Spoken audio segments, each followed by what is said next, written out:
Ada sekitar 3,33 juta orang Indonesia menjadi penyalahguna narkoba. Pertanyaannya, bagaimana cara untuk memberantas kejahatan narkoba itu? Stand by. On the record. Halo pemirsa Antara, selamat datang di podcast Antara on the record. Apakah pemirsa Antara familiar sama istilah P4GN? Ini kalau dijabarkan, P4GN itu adalah pencegahan dan pemberantasan penyalahgunaan dan peredaran gelap narkotika. Ini memang agak panjang karena merangkum banyaknya spektrum, juga berbagai aspek yang masuk dalam upaya untuk memberantas narkoba di tanah air gitu ya. Dan tentu saja banyak yang bisa digali dari upaya P4GN ini. Untuk itu kita akan ngobrol di podcast kali ini dengan Kepala Badan Narkotika Nasional BNN RI, Bapak Martinus Hukom. Bapak Martinus, bagaimana kabarnya Pak? Assalamualaikum warahmatullahi wabarakatuh. Waalaikumsalam. Bagi pemirsa semua, terima kasih telah mengundang saya di sini. Ya, kabar saya baik-baik saja. Kabar baik ya Pak. Ya, mudah-mudahan kita semua baik-baik saja di tahun 2025. Tentunya. Itulah spirit yang pastinya kita perlukan ya Pak untuk melakukan pemberantasan terhadap narkoba ini. Dan kalau bicara soal pemberantasan narkoba ini, angkanya tadi Pak 3,33 juta. Itu per 2023 ya Pak 2023. Surveinya. Dan ini sih secara prevalensi memang tercatat 1,73% dari seluruh jumlah penduduk di Indonesia gitu Pak. Tapi kan kalau kita melihat secara angka realnya ini kan bukan sesuatu yang bisa kita sebut kecil juga ya Pak ya. Tapi dari angka ini, dari BNN sendiri melihatnya seperti apa sih Pak? Oke, saya melihat angka ini bukan sekadar angka, tapi saya melihat bahwa angka ini bagi kita adalah satu potensi pasar bisnis haram tersebut, sehingga sebagai Kepala BNN saya beserta jajaran wajib untuk melakukan penekanan terhadap angka ini sehingga turun serendah-rendahnya. Karena apa? Kalau kita tidak menekan maka pasar ini akan berkembang. Seperti kita ketahui bahwa survei kita mengatakan bahwa mengapa orang pertama kali menggunakan narkoba, itu pertama adalah penasaran. Terutama anak remaja ya, penasaran, dan kemudian mereka ditawari oleh teman usia sebaya, teman sepermainan, teman selingkungan permainan atau bahkan lingkungan pendidikan. Nah ini dengan angka seperti ini, lalu kemudian survei kita sendiri mengatakan bahwa 312.000 remaja kita mengalami atau menyalahgunakan narkoba tersebut. Maka fenomena mengajak teman, fenomena ingin atau penasaran, ingin rasanya seperti apa narkoba itu. Ini fenomena yang harus kita kita negasikan, kita kurangi. Maka dengan menekan potensi 3,33 juta, lalu kemudian khusus untuk remaja 312.000 anak remaja ini, itu kita bisa mengurangi pasar daripada mengecilkan, mempersempit lingkup pasar daripada bisnis haram tersebut. Karena kalau saya mengutip nih ya statement Bapak begitu, Indonesia kan menjadi pasar yang besar untuk bisnis haram narkoba, kemudian juga sekaligus menjadi produsennya begitu ya Pak. Dan kalau kita lihat dari 3,33 juta ini, 312.000 adalah remaja. Kemudian sisanya kalau menurut data BNN kan usia produktif gitu ya Pak. Sementara kita mau menghadapi Indonesia Emas 2045 begitu. Indonesia 100 tahun. Tapi kalau ada kecanduan narkoba seperti ini agaknya sulit juga nih Pak. Ya itulah, terus terang saya sebagai Kepala BNN yang berada langsung di bawah Presiden, saya melihat bahwa Bapak Presiden kita, Bapak Prabowo ini betul-betul mengangkat isu narkoba ini menjadi isu yang sangat krusial, isu yang sangat serius. Kenapa? Dari kacamata beliau, saya yakin dari kacamata beliau sebagai seorang mantan militer, beliau dapat melihat bahwa narkoba ini bisa saja menjadi salah satu sarana untuk melemahkan ketahanan masyarakat, ketahanan negara. Dengan merusak moral, dengan merusak generasi muda, maka apa yang kita cita-citakan generasi emas atau Indonesia emas tahun 2045 ini menjadi satu kesia-siaan kalau kita tidak mulai dari sekarang untuk menekan. Dan beliau mengetahui itu persis, dan dengan program prioritas beliau ini, kita hari ini sedang bergiat bersama-sama di bawah koordinator Menteri Politik dan Keamanan membuat salah satu dari 7 DES kalau tidak salah, DES anti narkoba ini, dan inilah yang kemudian kita akan kuatkan elaborasinya untuk menutup setiap celah-celah kelemahan-kelemahan negara ini dari intervensi atau penyelundupan narkoba tersebut, termasuk di dalamnya bagaimana menguatkan ketahanan masyarakat kita, menguatkan basis dan benteng moral masyarakat kita, terutama anak-anak remaja yang di dalamnya mereka ini adalah pewaris daripada masa depan kita. Nah itu kira-kira seperti itu. Iya, dan kalau bicara, Bapak tadi sudah menyinggung soal satu kata, penyelundupan narkoba begitu. Ini adalah satu barang haram yang memang kita hindari bersama gitu ya sebagai masyarakat bangsa Indonesia. Nah, tapi belakangan ada juga kita melihat satu keputusan dari presiden begitu ya, bahwa untuk mengembalikan tahanan kasus narkoba yang memang cukup menyita perhatian gitu. Ini sejak 2015 ada Mary Jane dari Filipina begitu. Kemudian ada juga kasus Bali 9 dengan 5 orang yang tersisa mendapatkan penghukuman yang kemudian diekstradisi juga ke Australia gitu Pak.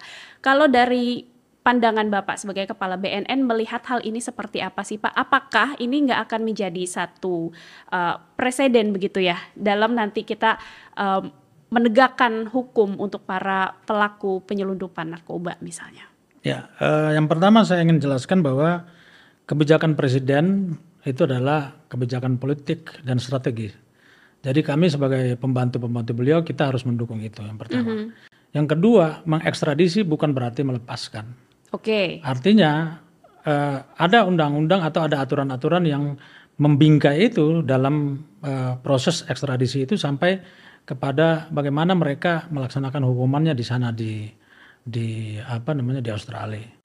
Dan yang ketiga, mereka sudah melaksanakan hukuman yang sudah cukup lama di dalam penjara. Itu juga menjadi pertimbangan.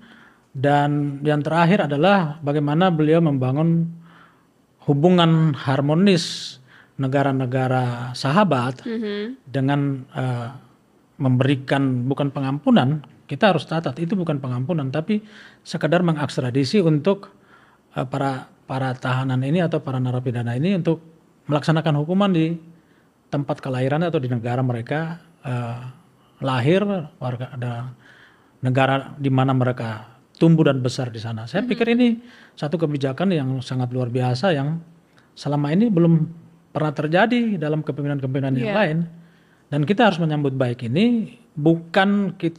Ini bukan merupakan satu kontraproduktif dari penanganan narkoba di Indonesia, bahkan menurut saya adalah bersifat sangat progresif dalam penerapan hukum-hukum kita. Kira-kira seperti itu. Sifatnya progresif begitu Pak.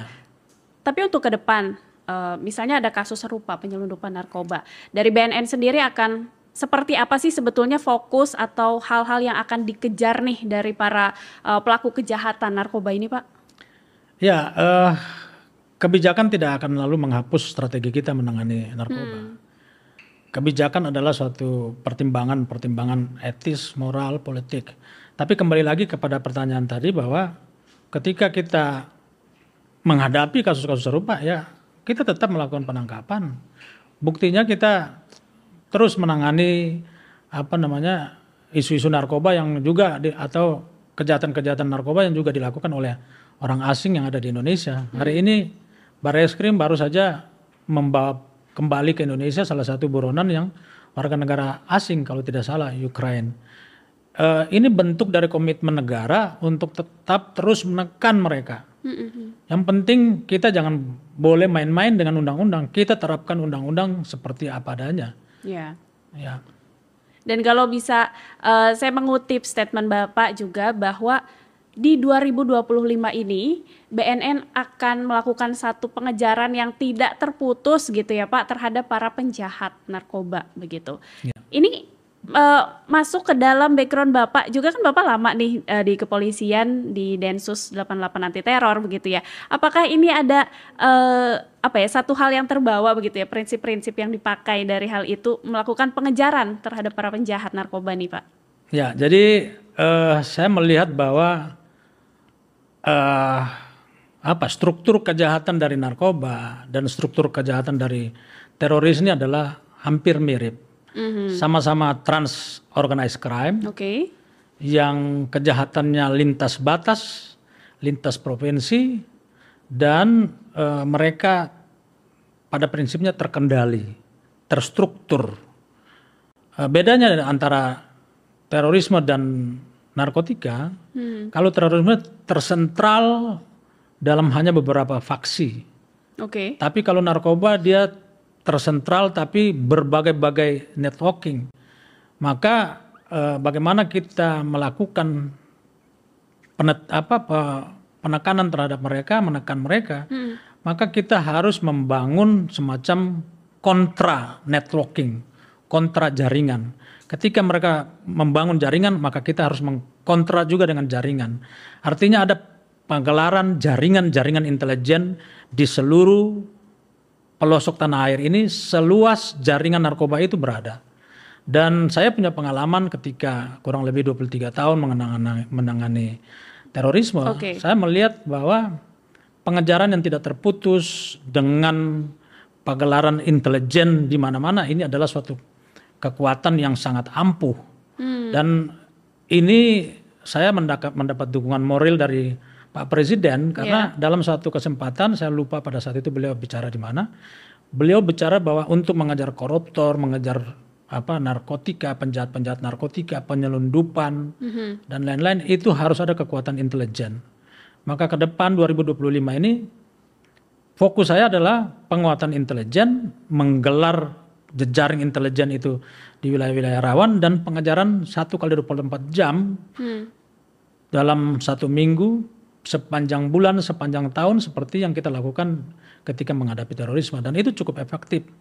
Kita berhasil 2023 membuat Indonesia zero attack untuk karena terorisme gitu ya. Dan saya berharap jejaring intelijen yang kita sebarkan ini, satu adalah memberikan dampak psikologi terhadap para bandar, dan yang kedua adalah memberikan menguatkan deteksi dini sehingga kita lebih maju beberapa langkah dari para jaringan penjahat tersebut. Itu ya.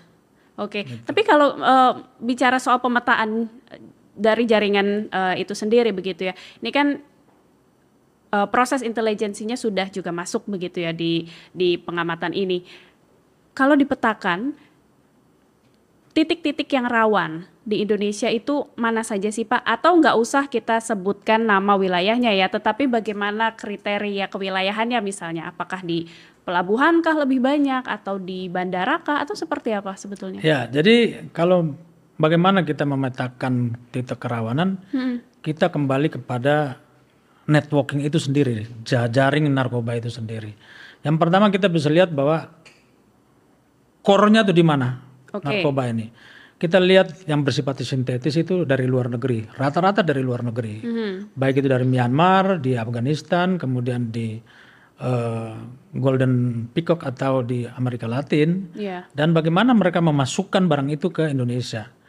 Kalau dari Myanmar mereka sudah barang tentu melewati perbatasan laut yang ada di sekitar Sumatera, kemudian Kalimantan Barat bagian utara dan Kalimantan Utara, masuk lewat perairan Selat Karimata dan Kepulauan Riau. Ini semua adalah potensi-potensi masuknya penyelundupan narkoba. Kemudian kalau dari yang berbasis kepada tanaman, kita punya tanaman asli Indonesia itu Aceh, dan di Medan yang mana produksinya adalah ganja.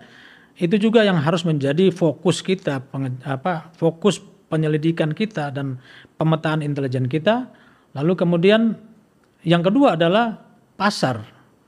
Pasar itu tergantung kepada bagaimana masyarakat Indonesia rentan terhadap intervensi narkoba tersebut. Seperti kita lihat munculnya kampung-kampung narkoba di mana-mana hari ini terjadi. Dan kami sedang fokus ke situ untuk bagaimana memisahkan masyarakat dengan bandar-bandar narkoba tersebut. Karena hari ini kita melihat bahwa bandar ini sekarang bercokol, melembaga, berstruktur di dalam masyarakat. Sehingga kenapa ini terjadi? Saya ingin menjelaskan lebih lanjut kenapa ini terjadi. Karena masyarakat-masyarakat yang terkooptasi ini adalah masyarakat-masyarakat yang tingkat kemiskinannya sangat memprihatinkan. Dan hadirnya para bandar ini seakan-akan memberi solusi kepada problem masyarakat tersebut. Secara ekonomi gitu Pak. Padahal menurut saya masyarakat kita ini terprovokasi dan diberikan propaganda yang ilusif. Kenapa? Sebenarnya mereka hanya memberikan keuntungan yang instan, padahal ada dampak yang sangat luar biasa daripada narkoba itu adalah kejahatan-kejahatan konvensional, kekerasan dalam keluarga, pencurian, pembunuhan, sex abuse, dan bermacam-macam penyakit masyarakat lainnya. Artinya melebar kepada kejahatan-kejahatan lain gitu Pak. Maka intelijen kita harus mampu selain petakan sumbernya, harus mampu memetakan masyarakat-masyarakat di mana mereka berada, si para bandar ini berada. Kita harus bisa mengurai hubungan-hubungan yang terbangun antara masyarakat dengan mereka. Kalau saya melihat ada 3 hubungan yang sangat menonjol dalam masyarakat, di mana satu mereka ada hubungan patron and client di situ. Kemudian hubungan simbiosis mutualisme, saling menguntungkan. Lalu kemudian karena 2 hubungan ini terjadi, maka masyarakat kemudian menjadi pelindung buat mereka. Nah itu yang harus kita urai, kita pisahkan masyarakatnya dengan menangkap para bandarnya dan memberikan edukasi, rehabilitasi, dan berbagai intervensi sosial ekonomi kepada masyarakat yang rentan tadi. Sebelum lebih jauh Pak, kita mengurai lagi permasalahan masyarakat dan juga kaitannya dengan bandar narkoba begitu ya. Tadi kan Bapak sempat menyebutkan kalau ada jenis narkoba yang sintetis misalnya berasal dari luar Indonesia. Kemudian di Indonesia kita punya tanaman ganja begitu yang bisa tumbuh dengan subur kan Pak. Kemudian belakangan kan muncul juga narkotika jenis baru Pak. Gitu NPS namanya. NPS, New Psychoactive Substances gitu. Dan NPS ini kalau kita sempat merecall gitu ya, Desember 2024 katanya menjelang tahun baru ada penggerebekan satu pabrik Happy Water misalnya. NPS yang ramai dan kemungkinan sangat berbahaya gitu ya untuk masuk dan menyebar di Indonesia sebetulnya apa aja sih Pak? Kemarin kita baru ketemu namanya DMT ya. DMT itu apa ya? Dia satu kimia yang memang memang fenomena baru ya, baru masuk ke Indonesia. Dia memberikan rasa hayalan atau ekstasi yang sangat tinggi. Kita bisa mengalami tren seperti, dan itu narkoba tersebut biasa digunakan, bukan narkoba ya, NPS tersebut ya narkoba lah, sejenis narkoba juga. Adalah narkoba yang atau zat yang berasal dari Amerika Latin, itu biasa digunakan oleh para kayak penyembuh tradisional yang mereka menggunakan efek trance itu, ekstasi untuk semacam menangkap sinyal-sinyal dari roh-roh halus lah seperti itu. Tapi itu ya kalau dipakai oleh manusia yang normal ya akan merusak karena menyerang kepada saraf. Dan itu biasanya zat ini biasanya ditemukan pada orang-orang yang bunuh diri. Dia punya keberanian untuk membunuh diri. Nah, itu kita temukan. Setelah menggunakan zat tersebut gitu Pak. DMT namanya. Itu kita temukan kemarin di Bali dan masih banyak seperti fentanyl, kemudian ketamin, itu juga sekarang lagi rame di dunia hari ini. Iya. Saya bisa lihat sih bahwa secara membuat penasaran, iya begitu ya. Mungkin ini akan membuat penasaran, tapi mungkin yang tidak banyak didapatkan juga adalah bagaimana efek sampingnya begitu. Ini bisa menyebabkan tadi Bapak bilang bunuh diri, kemudian bisa menyerang saraf dan lain-lain gitu ya. Mungkin harus ada lebih banyak edukasi atau sosialisasi di situ kali ya Pak ya. Ya, jadi menghadapi fenomena orang menggunakan narkoba untuk pertama kali ini, yang pertama, kebetulan fenomena ini banyak di anak-anak remaja, anak-anak sekolah.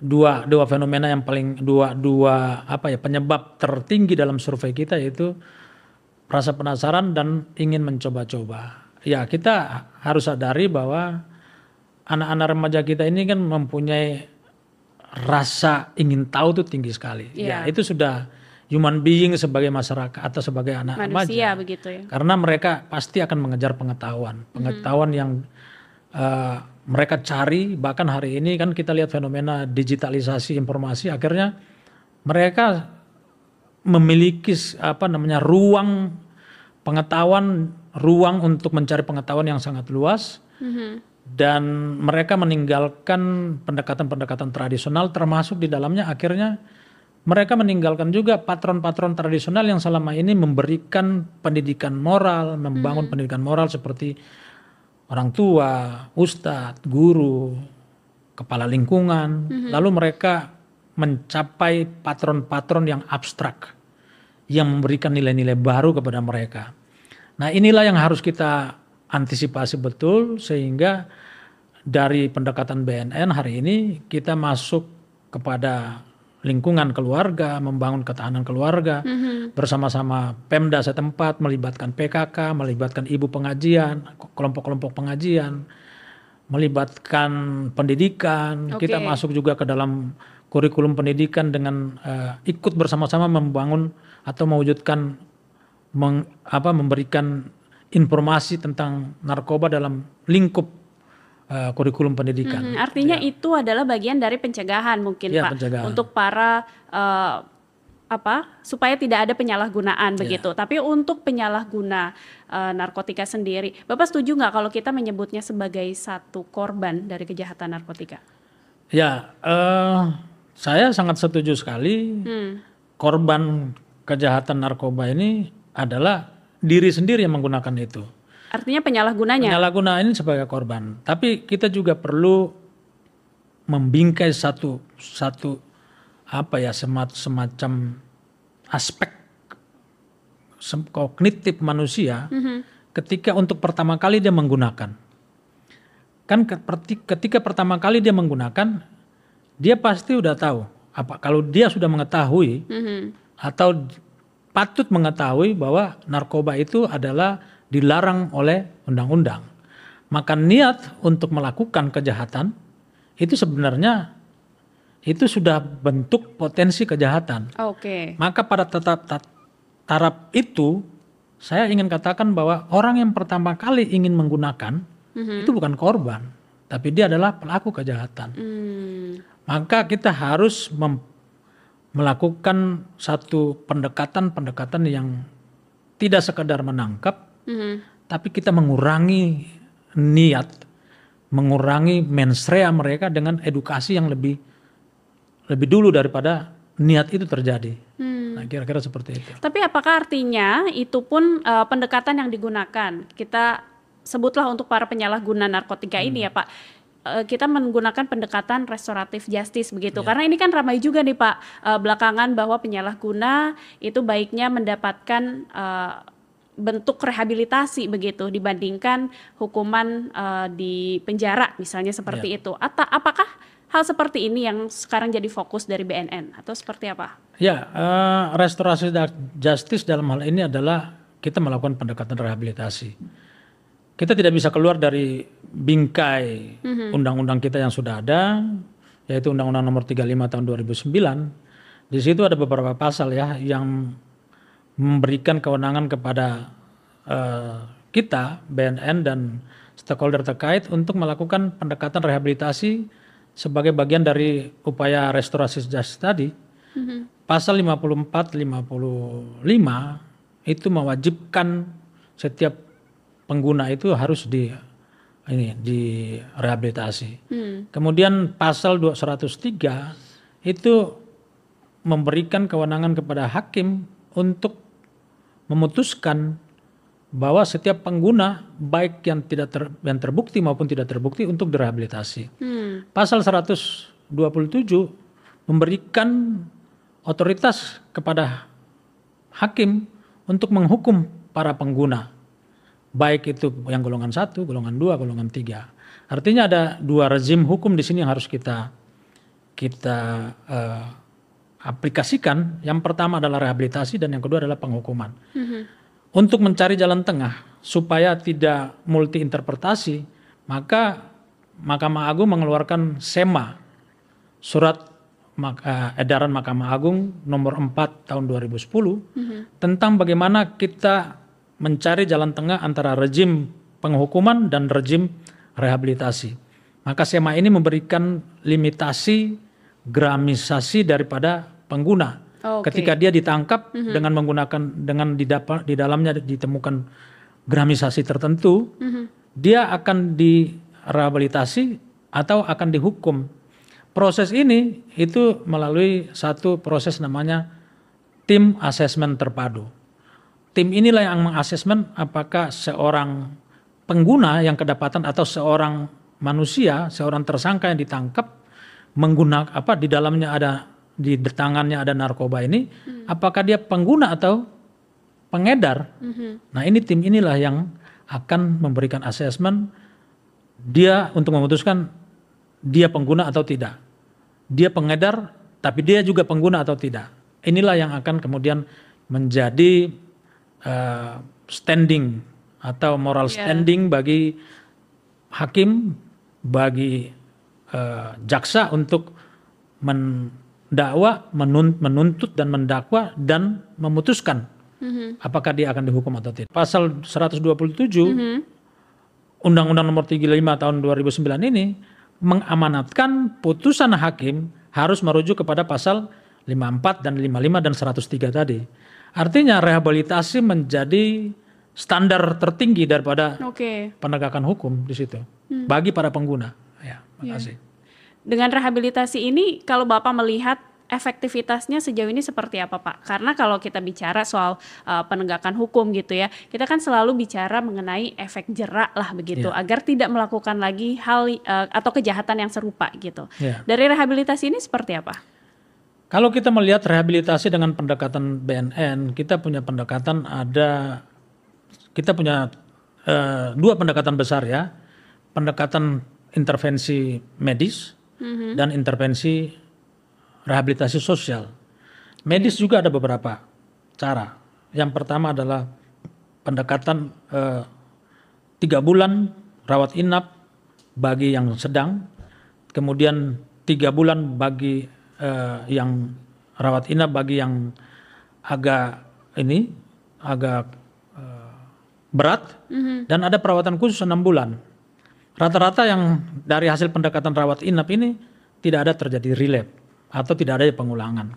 Biasa yang terulang itu adalah pendekatan-pendekatan yang rawat jalan, karena ketika rawat inap dia terputus secara sosial dari lingkungan bandarnya.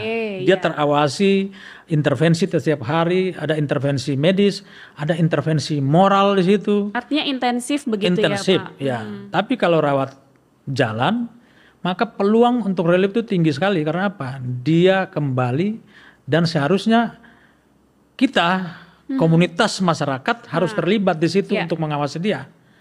Karena ketika tidak mengawasi dia, maka yang datang adalah ya para bandar, karena pasar harus dijaga terus. Dia harus pasar mereka itu harus dijaga. Uangnya harus terus muter ya, Pak? Harus terus muter.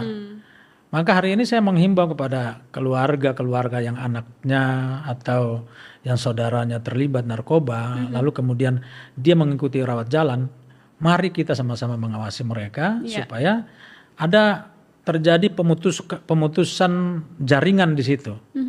Nah itu. Dan itu mungkin pemirsa Antara harus jadi perhatian kita bersama, dan terima kasih Bapak untuk ngobrol-ngobrolnya. Ini kita menggali banyak hal soal P4GN tadi ya. Ada pencegahan dan juga pemberantasan penyalahgunaan dan peredaran gelap narkotika. Aduh, ini panjang sekali, tapi tentu saja kita mencoba sama-sama bersama masyarakat juga untuk bisa sama-sama memberantas kejahatan narkotika ini.